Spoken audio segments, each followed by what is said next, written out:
नमस्कार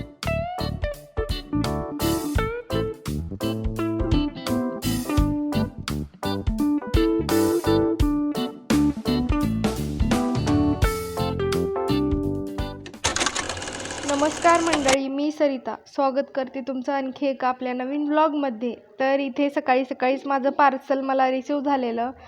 तर तुम्हाला आता प्रश्न पडला असेल की इतक्या मोठ्या पार्सलमध्ये काय आहे. तर यामध्ये आहे आमच्या अंशूसाठीचा पाळणा. म्हणलं की तुमच्यासोबतही शेअर करावं.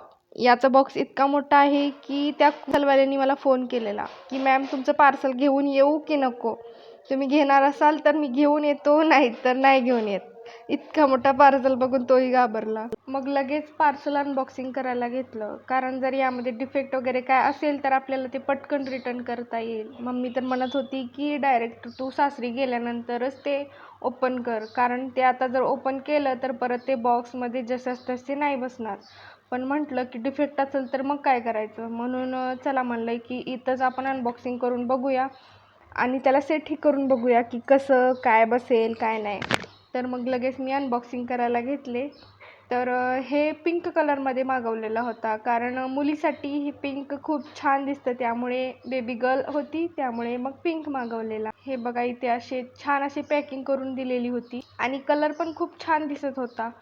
पण ते जो टेडी बेअर होता ना तोच ग्रीन कलरमध्ये दिलेला. हे पिंक आणि ते ग्रीन काय कॉम्बिनेशन आहे काय माहीत. याचे सर्व पार्ट तर छान आलेले होते, म्हणजे डिफेक्ट वगैरे काही नव्हता. फक्त ते टेडी बेअर होतं ना तेच फक्त ग्रीन कलरमध्ये आलेलं. पण म्हटलं की जाऊ दे चालतंय, तितकं तर काय, ते साईडलाच, तसंही ते साईडलाच असणार होतं. म्हटलं की नाही लावलं तरीही चालेल. मग नंतर मी एक एक पार्ट असेंबल करायला घेतले. तर सर्वात आधी हा जो नेट होता ना तो खालच्या साईडला अशा प्रकारे लावायचा होता आणि तिथे नट बोल्ट होते, तर ते आपल्याला आधी काढून घ्यावे लागतात. तर मी ते सर्व आधी काढून घेतले आणि परत अशा प्रकारे फिक्स करून घेतले.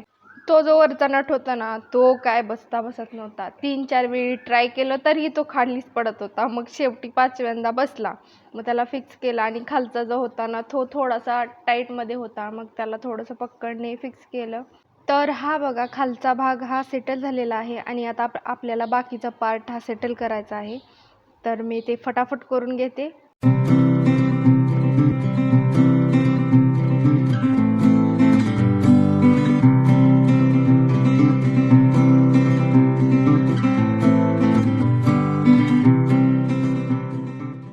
तर असेंबल करून झालेलं आहे आणि हे मस्किटो नेट आहे आणि याच्या दोन्ही साईडला 2 बटन आहेत, जेणेकरून ते मस्किटो नेट इकडे तिकडे जाऊ नये त्यासाठी. पाळण्याचा खालचा भाग होता ना त्यावरती फक्त पुठ्ठा होता आणि खाली लोखंडाचे रॉड वगैरे काहीच नव्हत्या, त्यामुळे जेव्हा आपण बाळांना त्यामध्ये झोपवतो ना तर अशा प्रकारे तो खाली येतो आणि बाळ हे एक साईडला जाऊन बसते आणि त्यामुळे तो पाळणा पलटूही शकतो. तर ते काही मला बरोबर वाटले. जर आणखी थोडा मोठा बाळ झालं ना तर तो डायरेक्ट खालीच येऊ शकतो, त्यामुळे मी हे रिटर्न केले. आता म्हणलं की स्टोअरमध्ये जाऊनच स्वतः चेक करूनच आपण घेऊन येऊयात. तर हा पाळणा तुम्हाला कसा वाटला हे कमेंटमध्ये नक्कीच सांगा. चला तर मग आता भेटूया एका नवीन व्हिडिओमध्ये. तोपर्यंत बाय बाय.